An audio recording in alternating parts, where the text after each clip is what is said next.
৭১ সালের স্বাধীনতাকে মেনে নিতে পারে না, তারা বাংলাদেশের উন্নয়ন চাইতে পারে না। আমাদেরকে যারা ভোট দিয়েছে তারা আঙ্গুল চষবে না, বসে থাকবে না। এই সংসদের বিরোধী দলের সংসদের ভিতরে এবং বাইরে এই সরকারকে নাজেহাল করার জন্য যে চক্রান্ত চালাচ্ছে, যে চক্রান্তের ভূমিকা অবতীর্ণ হয়েছে, এটা কোনোভাবেই একটি সুষ্ঠু বাংলাদেশে মেনে নেওয়া যায় না।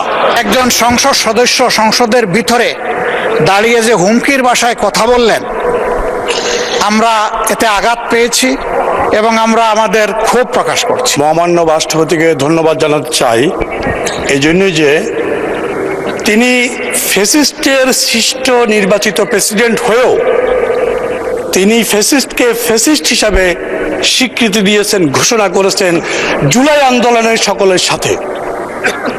আমরা যারা জুলাইকে সমর্থন করি তিনিও সমর্থন করেছেন। এখানে লক্ষণীয় বিষয় হলো তিনি কিন্তু সেই ফ্যাসিস্টের নির্বাচিত প্রেসিডেন্ট ছিলেন, সেজন্য ওনাকে ধন্যবাদ জানাতে হয়। আমি প্রেসিডেন্টকে ধন্যবাদ জানাই আমাদের প্রিয় নেত্রী যে নারীদের শিক্ষার জন্য যে ঐতিহাসিক ভূমিকা রেখেছিল, সেই বেগম খালেদা জিয়ার কাজকে তিনি স্বীকৃতি দিয়েছেন। আমি ওনাকে ধন্যবাদ জানাতে চাই প্রেসিডেন্টকে। তিনি আমাদের মহানায়ক রাষ্ট্রনায়ক জিয়াউর রহমানের অবদানকে, স্বাধীনতার ঘোষণাকে এবং মুক্তিযুদ্ধের অবদানকে স্বীকৃতি দিয়ে এখানে বক্তব্য দিয়েছেন, সেজন্য ওনাকে ধন্যবাদ জানাতে চাই। মহামান্য রাষ্ট্রপতির এই সকল সেক্টরকে তিনি উল্লেখ করেছেন, বাংলাদেশের সকল সেক্টরের উন্নয়নের জন্য, সেজন্য ধন্যবাদ জানাতে চাই। মাননীয় স্পিকার, আজকে বাংলাদেশ একটি শান্তি ও উন্নয়নের সমৃদ্ধির পথে এগিয়ে যাওয়ার জন্য এই বর্তমান সদ্যজাত সরকার কাজ করে যাচ্ছে, কিন্তু অত্যন্ত দুর্ভাগ্য যে আমাদের এই সংসদের বিরোধী দলের সংসদের ভিতরে এবং বাইরে এই সরকারকে নাজেহাল করার জন্য যে চক্রান্ত চালাচ্ছে, যে চক্রান্তের ভূমিকা অবতীর্ণ হয়েছে, এটা কোনোভাবেই একটি সুষ্ঠু বাংলাদেশে মেনে নেওয়া যায় না। মাননীয় স্পিকার, ৭১ সালের স্বাধীনতা যুদ্ধকে তারা মেনে নিতে পারে নাই। যারা ৭১ সালের স্বাধীনতাকে মেনে নিতে পারে না, তারা বাংলাদেশের উন্নয়ন চাইতে পারে না। প্রিয় মাননীয় স্পিকার, ৭১ সালের জন্ম হয় বাংলাদেশকে তারা মেনে নিতে পারে নাই বলে আজকে সদ্যজাত সরকারের বিরুদ্ধে কাজ করছে। মাননীয় স্পিকার, আপনি শুনেছেন চট্টগ্রামে গতকাল সিটি কলেজে ছাত্রদলের উপরে হামলা করেছে কারা? শিবির। কি অপরাধ ছিল? ছাত্রদল শুধু বলেছে গুপ্ত, ছাত্রদল লিখেছে গুপ্ত, সেই জন্যই তারা একটা গুপ্ত শব্দকে উল্লেখ করে তারা ছাত্রদলের উপর হামলা করে বাংলাদেশের গণতন্ত্রের উপর আঘাত করেছে। মাননীয় স্পিকার, আমি পাহাড়ের জনগণকে ধন্যবাদ জানাতে চাই। পাহাড়ের জনগণ, পাহাড়ি বাঙালি সবাই আমাকে তৃতীয়বারের মতো নির্বাচিত করেছে। সেই পাহাড়ের গণমানুষের জন্য, পাহাড়ের শান্তি প্রতিষ্ঠার জন্য, আমি টেকসই শান্তি প্রতিষ্ঠার জন্য মাননীয় প্রধানমন্ত্রীর দৃষ্টি আকর্ষণ করছি। পাহাড় কৃষি নির্ভরশীল অঞ্চল, সেখানে কৃষকদের প্রাণের দাবি, কৃষককে টেকসই এবং আধুনিক শিক্ষায় শিক্ষিত করার জন্য ওখানকার মানুষকে কৃষি বিশ্ববিদ্যালয় অত্যন্ত জরুরি। পার্বত্য অঞ্চলের মানুষের চিকিৎসা কষ্ট থেকে অসহায় লাগে, টারশিয়ারি লেভেলের বিশেষায়িত হাসপাতাল ও মেডিকেল কলেজ স্থাপন করার জন্য আমি আবেদন জানাচ্ছি। মাননীয় স্পিকার, বন রক্ষার জন্য, বন একটা সম্পদ আমাদের দেশের এবং জাতির। বিগত আওয়ামী লীগ সরকার, ফ্যাসিস্ট সরকার বনকে উজাড় করে দিয়েছে, ধ্বংস করে দিয়েছে। সেই বনকে রক্ষার জন্য মাননীয় স্পিকার, একটি বন গবেষণা অত্যন্ত জরুরি, যা দেশের অর্থনীতিকে সমৃদ্ধ করবে। পাহাড়ের মানুষ অত্যন্ত অবহেলিত, তাদের জন্য টেকসই উন্নয়ন দরকার। গ্রামীণ উন্নয়ন দরকার। অতএব এই বিষয়ে সরকার নজর দিবে, এটা আমার দাবি। আজকে আমাদের বিরোধী দলের ভাইয়েরা খেপে উঠেছে এই সংসদে, গণতান্ত্রিক ভাবে কথা বলার অধিকার তারা দিতে চায় না। চট্টগ্রামের ছাত্রদল কি কথা বলেছে? গুপ্ত বলেছে। এই সংসদে আমরা নির্বাচিত হয়ে আসছি কথা বলার জন্য। বিরোধী দলের ভাইয়েরা আজকে কণ্ঠ চিপে ধরতে চায়, ফ্যাসিস্টের গলা চিপে ধরতে চায়।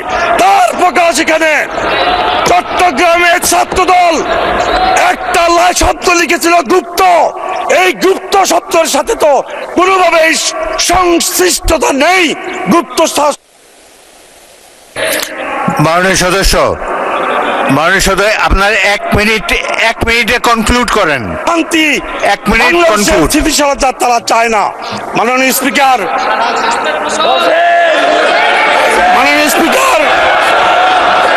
আমি বলতে চাই, আজকে সংসদে আমাদের সম্মানিত বিরোধী দলের সংসদ সদস্যরা যে আচরণ দেখাচ্ছে, এতে মনে হচ্ছে বাংলাদেশে আগামী দিনে সুষ্ঠু ধারা রাজনীতি তারা করতে দেবে না, এটাই প্রতীয়মান হচ্ছে।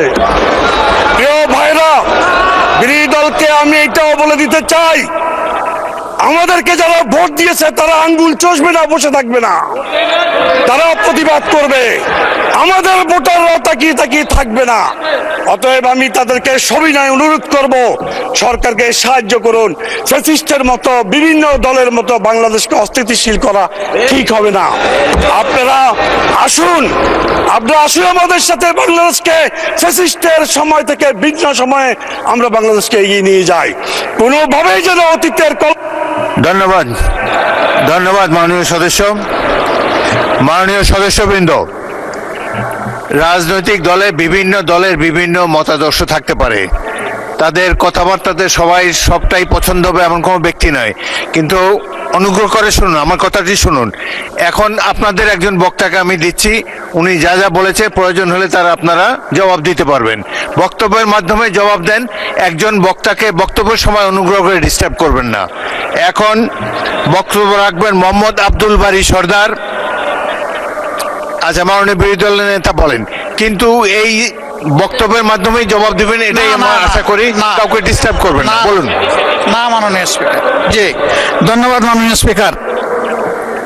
প্রথমে আমি তীব্র প্রতিবাদ জানাই, এখানে যে অসংসদীয় ভাষা ব্যবহার করা হয়েছে এটা এক্সপান্ড করা হোক। 2 নম্বর, একজন সংসদ সদস্য সংসদের ভিতরে দাঁড়িয়ে যে হুমকির ভাষায় কথা বললেন, আমরা এতে আঘাত পেয়েছি এবং আমরা আমাদের ক্ষোভ প্রকাশ করছি। জনগণ বসে থাকবে না তার মানে কি?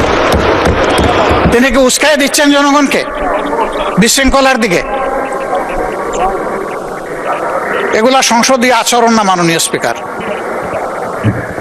আমরা পরীক্ষা করে দেখব, যদি কোনো অসংসদীয় কোনো ভাষা থাকে সেটা আমরা এক্সপাঞ্জ করব যদি থাকে। আর দ্বিতীয়ত, যেসব বক্তব্য, এটা তো বাংলাদেশের রাজনীতির ভাষা, আমরা চুপ করে থাকবো না, এইগুলো তো শত বছর ধরে বাঙালিরা বলে এসেছে। এগুলা আপনারা বক্তৃতা যখন দেবেন আপনারা এর জবাব দেবেন, কিন্তু বক্তব্য রাখার সময় অনুগ্রহ করে ডিস্টার্ব করবেন না। যে কোনো রকমের অপরাধ শূন্যে নিয়ে আসা যায় না, পৃথিবীর কোথাও নজির নাই। কিন্তু আমরা একটা এমন পরিস্থিতি নিয়ে আসতে চাই যাতে সকল রাষ্ট্রের মধ্যে আমরা বাংলাদেশকে একটা দৃষ্টান্ত স্থাপন করতে পারি যে বাংলাদেশের মানুষ যেভাবে ফ্যাসিবাদের পতন ঘটিয়েছে, ইনশাআল্লাহ এখানেও বাংলাদেশের মানুষ আইন শৃঙ্খলা সহ সমস্ত পরিস্থিতিতে আমরা একটা নজির স্থাপন করব। আজকে প্রধানমন্ত্রীর এখানে আমাকে একটু প্রশংসা করতেই হয়। উনি প্রশংসা পছন্দ করেন না, তারপরেও করতে হয়।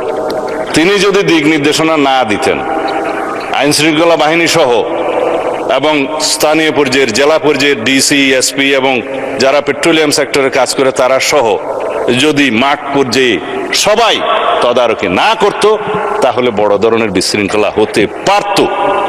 প্রত্যেকটা পেট্রোল পাম্পে, প্রত্যেকটা ডিপোতে ডেইলি ভিত্তিতে রুটিন করে সেখানে তদারকি করা হয়েছে, সেখানে সমস্ত ডাটা সংরক্ষণ করা হয়েছে এবং এবং সকাল বিকাল সেখানে মনিটরিং করা হয়েছে কোন রকম অনিয়ম হচ্ছে কিনা। তারপরেও কিছু কিছু অনিয়ম হয়েছে, কারণ যেখানে দ্রব্যমূল্য কম থাকে সেই দ্রব্যটা মজুত করার, পাচার করার এবং অপচয় করার একটা প্রবণতা এটা হিউম্যান বিইং এর মধ্যে থাকে। এবং যেগুলো বর্ডার লাইন এরিয়া, ওখানে আপনি দেখবেন একটা ডিম মানে আন্ডাও এই পার থেকে ও পারে যায়। সেটা আমার চাকরি জীবনের অভিজ্ঞতা। যেমন চাঁপাইনবাবগঞ্জে, যেমন নওগাঁতে, বিভিন্ন বর্ডারে তারা এটা স্বাভাবিক ব্যবসাই মনে করে অনেকটা, যে ইধার উদার করে। যে মূল্য আমি আমার চাকরি জীবনে দেখেছি ডিম পাচার হয়ে আসতে বর্ডার থেকে। এখানে ডিমের চাহিদা, যখন ডিসি সাহেব এটা বন্ধ করলেন তখন স্ট্রাইক করে দিল মানুষ, বলে যে এটা তো আমাদের দৈনন্দিন জীবনের চাহিদা মিঠায়। তখন টেকনিক্যালি সেটা অ্যাভয়েড করা গেল। এগুলো আমি ইন্সপায়ার করছি না, এটা স্বাভাবিকভাবে যে দেশের যে বর্ডার এরিয়াতে যা কিছু দ্রব্যমূল্য কম থাকে সেটা পাচার হয়ে যাওয়ার একটা টেন্ডেন্সি থাকে। কিন্তু আমরা সাকসেসফুলি দুই একটি এক্সেপশনাল ঘটনা বাদে আমাদের জ্বালানি তেল বা অন্য কোনো কিছু পেট্রোলিয়াম জিনিস বা সিলিন্ডার কোনো কিছু পাচার হতে দেই নেই সাকসেসফুলি। অবশ্য স্বরাষ্ট্র মন্ত্রণালয়ের কৃতিত্ব কোনো সরকারের সময় কেউ স্বীকার করে না, কারণ যত দোষ নন্দ ঘোষ, এখানেও তাই হয়েছে। যা কিছুই হবে স্বরাষ্ট্র মন্ত্রণালয় কি করে?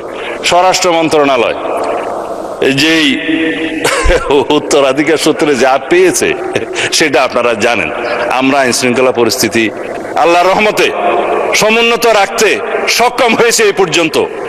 যে ইনফ্রাস্ট্রাকচার, যেই জনবল এবং যেই পুলিশ কাঠামো এবং যে আইন শৃঙ্খলা বাহিনীকে নিয়ে আমরা যাত্রা শুরু করেছি, সেই অবস্থায় এর চাইতে বেশি কিছু কি আপনারা আশা করতে পারতেন? এখন আমরা এই পুলিশ বাহিনীকে মোরালি স্ট্রং করার জন্য আমরা মোটিভেট করছি, তাদেরকে ওয়েল ইকুইপড করছি, এবং আমরা যে সমস্ত যানবাহন ধ্বংসপ্রাপ্ত হয়েছে বিগত মুভমেন্টের সময় সেগুলো পরিপূরণ করে এবং আমরা একটা স্ট্রাকচার রেডি করে জনবলগুলোকে আমরা সঠিকভাবে যাতে আইন শৃঙ্খলা নিয়োজিত কার্যক্রমে সঠিকভাবে ব্যবহার করতে পারি, জনবান্ধব এবং পাবলিক ফ্রেন্ডলি যাতে একটা বাহিনী হিসেবে এস্টাবলিশ করতে পারে, সেই জন্য কাজ করছে মাননীয় স্পিকার। আমরা ওভারনাইট এই বাহিনীকে ঢেলে সাজাতে পারবো না, সেজন্য সময় লাগবে। আমরা ওভারনাইট অন্যান্য কিছু আইন শৃঙ্খলা রক্ষাকারী বাহিনী আমাদের আছে, যেগুলো বিজিবি সহ, এপিবিএন সহ, র্যাব সহ আরো অনেক বাহিনী আমাদের আছে, কোস্টগার্ড সহ সব জায়গায় আমরা তাদেরকে এমনভাবে কার্যক্রমের জন্য আমরা মনিটরিং করছি, নির্দেশনা দিচ্ছি, যার সুফল দেশবাসী পেয়েছে। আপনারা জানেন নিশ্চয়ই চট্টগ্রামের একটা জায়গা অনেকটা নিয়ন্ত্রণের বাইরে চলে গেছিল, রাষ্ট্রের বাইরে আর একটা রাষ্ট্র হয়ে গেছিল। সেই সলিমপুর জঙ্গলকে আমরা কিভাবে উদ্ধার করেছি এবং রাষ্ট্রের নিয়ন্ত্রণ নিয়ে এসেছি। যেখানে র্যাবের অফিসাররা দিনের বেলায় যেতে সাহস করতো না, তাদেরকে হত্যা করা হয়েছে, সেই রকম অঞ্চলকেও আমরা আইন শৃঙ্খলা নিয়ন্ত্রণকারী বাহিনীর কাছে নিয়ে এসেছি। সুশৃঙ্খলভাবে আমরা এখন পরিচালিত করছি। সমস্ত যেগুলো দাগি আসামি সহ আর্মস ক্যাডার যে সমস্ত চট্টগ্রাম এলাকায় ছিল, আপনারা দেখছেন নিউজ পেপারে, তাদের উপরে আমরা কিভাবে অ্যাকশন নিচ্ছি সবকিছু এখানে বলা যায় না তদন্তের স্বার্থে। আপনারা দেখবেন ইনশাআল্লাহ সুন্দরবনে যেভাবে আমরা এখন একটা সুপরিকল্পিতভাবে আমরা যে অপারেশন চালাচ্ছি, যে ইয়েতে সমুদ্র অঞ্চলে যেখানে উৎপাত শুরু হয়ে গেছিল, সেখানে আজকে কোনো উৎপাত নাই।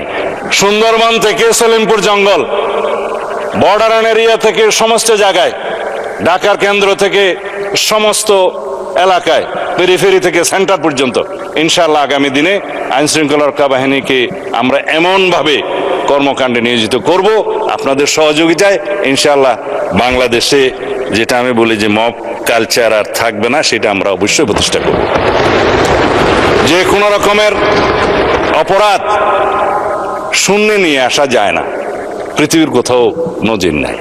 কিন্তু আমরা একটা এমন পরিস্থিতি নিয়ে আসতে চাই যাতে সকল রাষ্ট্রের মধ্যে আমরা বাংলাদেশকে একটা দৃষ্টান্ত স্থাপন করতে পারি, যে বাংলাদেশের মানুষ যেভাবে ফ্যাসিবাদের পতন ঘটিয়েছে, ইনশাআল্লাহ এখানেও বাংলাদেশের মানুষ আইন শৃঙ্খলা সহ সমস্ত পরিস্থিতিতে আমরা একটা নজির স্থাপন করব। আমি আপনার সময় বাঁচিয়ে দিলাম মাননীয় স্পিকার, আপনি তো অর্ধেক মতো আমার থামায় দিলেন, আমি আর কথা বলতে চাই না। আমি আবারও ধন্যবাদ জানাই আজকের এই আলোচনায় সবাই যারা অংশগ্রহণ করবেন তাদেরকে অগ্রিম, এবং যারা অংশগ্রহণ করেছেন তাদেরকে ধন্যবাদ জানাই। আশা করি আমরা এই অ্যাটমসফিয়ারটা বজায় রাখবো। মাননীয় বিরোধী দলীয় নেতা যদি আবার আলোচনা করেন, অবশ্যই উনি অনেক তথ্য দিবেন। আশা করি অন্তত আপনারা প্রেসে অথবা অন্যান্য জায়গায় যাতে কোনো বক্তব্যে সরকারের এই সমস্ত কর্মকাণ্ড পরিচালনার বিষয়ে নেতিবাচক কোনো ধারণা না পড়ে সেইভাবে দয়া করে বক্তব্য রাখবেন। আমরা সবাই একসাথে আপনাদের সাথে আলোচনা করে চলতে চাই এই যাত্রা। ধন্যবাদ। এক সময় মানুষ পণ্য বিনিময় করত বাজারে যে, তারপরে আসলো মূল্যবান ধাতু, তারপরে কাগজের টাকা, তারপরে প্লাস্টিক মানি, এখন ক্রিপ্টোকারেন্সি, ডিজিটাল মানি। 2009 সালে ক্রিপ্টোকারেন্সি যাত্রা শুরু করে আজ 17 বছরের যুবক। প্রতিদিন 24 ঘন্টায় সারা দুনিয়ায় আমাদের দেশে 3 বছরের বাজেটের সমান টাকা লেনদেন হয়ে থাকে। ইউরোপ, আমেরিকা, অস্ট্রেলিয়া, দুনিয়ার সমস্ত উন্নত দেশে এবং উন্নয়নশীল দেশে, এখানে দুনিয়ার বড় বড় স্টক এক্সচেঞ্জে, নিউ ইয়র্ক, টোকিও, সমস্ত জায়গায়, লন্ডন, ফ্রান্স, প্যারিসে কিন্তু এখানে আইনসম্মতভাবে ক্রিপ্টোকারেন্সির লেনদেন হচ্ছে। আজ থেকে 117 বছর আগে যদি কেউ 100 টাকা দিয়ে ক্রিপ্টোকারেন্সি কিনতেন, বিটকয়েন, এটার মূল্য হতো আজকে 1 কোটি টাকা। কিন্তু যদি এই টাকা কেউ ব্যাংকে রাখতেন 17 বছর আগে, সেটা হতো মাত্র 800 টাকা। ডাইনোসর বিলুপ্ত হয়েছে কিন্তু তেলাপোকা টিকে আছে অ্যাডাপশনের কারণে। কিউবা সহ দুনিয়ার 3টা দেশে মানুষ বাজারে যে, মুদির দোকানে যে, তারা ক্রিপ্টোকারেন্সি দিয়ে কেনাবেচা করতে পারে। দুনিয়ার বহু দেশের পার্লামেন্টে এখন আলোচনা হচ্ছে যে ক্রিপ্টোকারেন্সিকে ঠিক এই মর্যাদা দেয়ার। আমেরিকার অর্ধেকের বেশি স্টেটে কিন্তু রাষ্ট্রীয় রিজার্ভ হিসেবে বিটকয়েনকে নেওয়া হয়েছে। এখানে রাজস্ব আয়ের উৎস হতে পারে, কারণ ক্রিপ্টোকারেন্সিতে ফাঁকি দেওয়ার কোনো কায়দা নেই। কিন্তু আমরা এখনো এখানে যাত্রা শুরু করতে পারি নাই। ক্রিপ্টোকারেন্সি যদি একটা সোনার বার হয়, তাহলে ব্লক চেন টেকনোলজি হয়েছে সেই সোনার খনি। আজকে সেই কথা বলার সুযোগ আমার নেই। তাই আমি অনুরোধ করব, অর্থ, আইন এবং বাণিজ্য মন্ত্রণালয় নিয়ে অনতিবিলম্বে একটি কমিটি গঠন করে যথাশীঘ্র মহান সংসদে একটি রিপোর্ট পেশ করা হোক, এবং আমার বিশ্বাস সেই রিপোর্ট এটার পক্ষেই কথা বলবে, এবং আমরা 17 বছর পেছনে আছি কিন্তু আমরা আমাদের যাত্রা শুরু করতে পারবো, এই আশা করে আমি শেষ করছি। ধন্যবাদ আপনাকে মাননীয় স্পিকার। পরিবর্তন যদি করতে হয়, আমাদের সামনে একটা ওয়ে, সেটা হলো বিএনপি সরকারের পতন করাইতে হবে। হয়তো বিএনপি সরকারের পতন, অথবা বিএনপিকে সংস্কার মেনে নিতে হবে। যদি মেনে না নেয় তাহলে বাংলাদেশে অবশ্যই তাদের পতন হবে। বাংলাদেশ হলো একটা আজাদির ভূমি। এই আজাদির ভূমিতে অনেক মানুষ লড়াই করে গিয়েছেন। 47-এ লড়াই করে গিয়েছেন, 71-এ লড়াই করে গিয়েছেন, 90-তে লড়াই করে গিয়েছেন, এবং পরবর্তীতে 24-এ লড়াই করেছেন। আমরা কি রাজনীতিটা প্রপোজাল দিচ্ছি, সে জায়গাটা হলো দায় এবং দরদের, কম্পেশনের রাজনীতি। অর্থাৎ আমরা যখন বলি যে উম্মতে মুহাম্মাদি বা দরদি নবী, অর্থাৎ উম্মতের প্রতি অনেক ওনার ভালোবাসা ছিল, দরদ ছিল। সে দরদ থেকে ওনার দায়, অর্থাৎ উনি কেউ কাটা বিছায়া দিচ্ছে পথে, তারপরও হলো দাওয়াত নিয়ে গিয়েছেন। অনেক কষ্ট দিয়েছে, তারপরও দাওয়াত নিয়ে গিয়েছেন। কেউ ইসলাম কবুল করবে না, তারপরও ইসলামের প্রচার নিয়ে গিয়েছেন। এই যে দরদ, যে উম্মতকে বাঁচাইতে হবে, হয়তো আমাদের সময়ে এসে আমাদেরও সে দায় এবং দরদ, এই জায়গা থেকে আমরা রাজনীতি করি। এবং এটা পশ্চিমা বিশ্ব থেকে শুরু করে সব জায়গাতেই যারা ইথিক্যাল ভ্যালুজের উপরে রাজনীতি করে, তারাও এই কথাগুলো বলে থাকে। দ্বিতীয় যে বিষয়টা, বর্তমান বিশ্বে আমাদের 3টা হলো সবচেয়ে চ্যালেঞ্জ অতিক্রম করতে হচ্ছে। একটা হলো ইওলজি, আরেকটা হলো ইকোনমি, আরেকটা হলো আপনাদের জাস্টিস বা ডেমোক্রেসি। অনেকে বলে থাকেন যে আমরা খেলাফতের দিকে যাব, অনেকে বলে থাকেন না যে আমরা ডেমোক্রেসির দিকে যাব। কিন্তু যেটাই যাই না কেন, সেটা প্রত্যেকেরই একটা কাঙ্ক্ষিত মানজিলে মাকসাদ বা উদ্দেশ্য থাকে, সেটা হলো শান্তি কায়েম করা। এখন আমরা মনে করি যে আমাদের রাজনীতি যেটা, সেই জায়গাটা থেকে বাংলার যে সিভিলাইজেশন আছে, আমি যদি মৃত্যুবরণ করি, বাংলার সিভিলাইজেশনকে নিয়ে আমাকে জিজ্ঞেস করা হবে যে তোমার এখানে 18 কোটি মুসলমান আছে, তুমি তাদের জন্য কি করেছ। এ দায় এবং অনুভূতি থেকে আমরা রাজনীতিতে অনেকে জড়িয়ে পড়ি। তারপরে হলো অনেকের সাথে পরবর্তীতে কথা হয়েছে, আমাদের মধ্যে অনেকগুলা বোঝাপড়া ছিল, কেউ মুসলিম বাঙালির হিস্ট্রিতে বইতে ঘাটতে গিয়েছেন, সেখানে তারা পত্রিকা বের করেছেন, এবং প্রত্যেকটা জায়গায় আমরা একসাথে ঐক্যবদ্ধ হয়ে পরে যখন 24-এ একসাথ হই, সেই সময়কালীন শেখ হাসিনা এই বিষয়টা আসলে টের পায় নাই। তো আমাদের ভাইদের সাথে অন্য ভাইদের সাথেও কিছু দ্বিমত হয়েছিল, যা আমরা বলেছিলাম এইভাবে রাজনীতিটা হওয়া উচিত, ওনারা বলেছিল ওইভাবে রাজনীতিটা হওয়া উচিত। আমরা একটু মাঠে কুচকাওয়াজটা বেশি করতাম, কখনো দেখা গেছে যে কাশ্মীর নিয়ে প্রোগ্রাম করতাম, কখনো প্যালেস্টাইন নিয়ে প্রোগ্রাম করতাম, কখনো প্রোগ্রাম করতাম হলো ক্যাম্পাসে হলো ডাকসু নিয়ে, কখনো হলো হলের গেস্ট রুম নিপীড়ন নির্যাতনের বিরুদ্ধে। এই কুচকাওয়াজ করতে করতে করতে একটা সময় হলো আমরা শাহবাগে এসে উপস্থিত হলাম। শাহবাগে আসার পরে হাসিনা বলতেছে তোমাদের গুলি করা হবে। তো আমাদের সাথে অনেকে আবার একসাথে হয়েছে, তারা বলতেছে যে বৈষম্য বিলোপ করতে হবে। আমরা বললাম যে বৈষম্য তো বিলোপ হবে যখন হলে স্বৈরাচারী ব্যবস্থার পরিবর্তন হবে। আমরা কুচকাওয়াজ করতে করতে 3 তারিখ পর্যন্ত পৌঁছলাম। 3 তারিখে অনেকেই বললো যে দফার দাবি কি হবে। অনেকে এখন দফা দাবি লিখে, যে যেভাবে লেখুক না কেন, রেওয়ায়াত বর্ণিত বিভিন্ন রকম হইতে পারে, সেখানে আমরা একটা সুন্দর জিনিস দিলাম যে ফেসিবাদী ব্যবস্থার বিলোপ এবং নতুন রাজনৈতিক বন্দোবস্ত। ফেসিবাদী ব্যবস্থার বিলোপের জায়গায় আমরা বললাম যখন সোসাইটি নতুনভাবে কনস্ট্রাক্ট করে, সেই সোসাইটিতে নতুন করে একটা ব্যবস্থা নিয়ে আসতে হয়, বা নতুন সংবিধান বা নতুন দলিল নিয়ে আসতে হয়।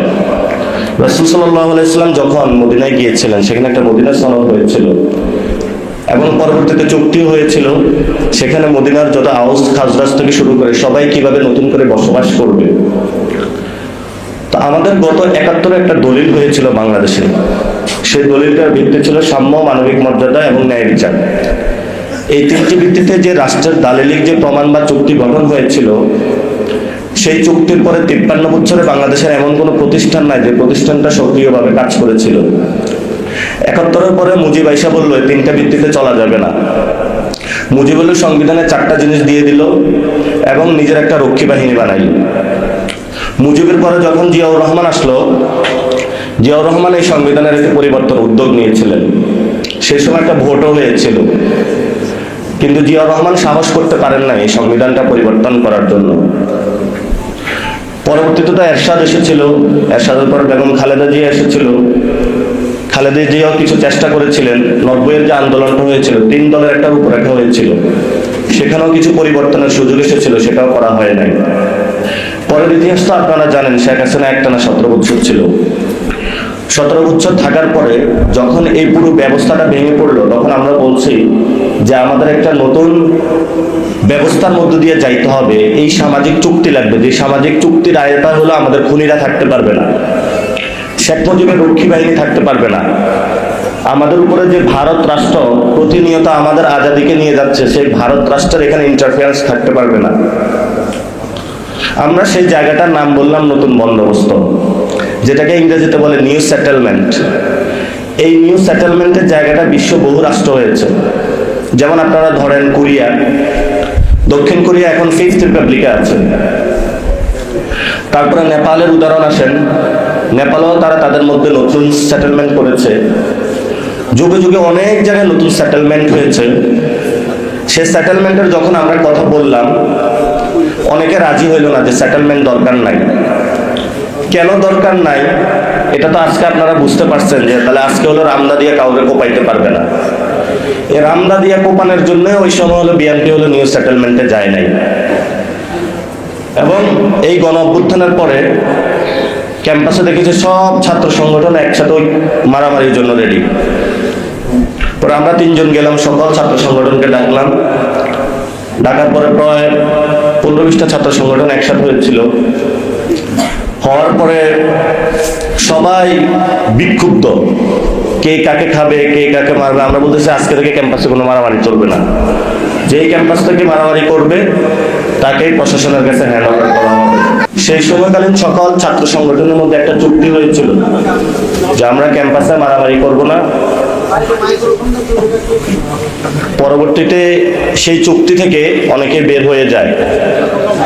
বের হওয়ার পরিস্থিতি কিন্তু আজকে এই পর্যায়ে এসেছে যে যাকে ইচ্ছা যেখানে ইচ্ছা মারামারি করা যাবে, সব করা যাবে।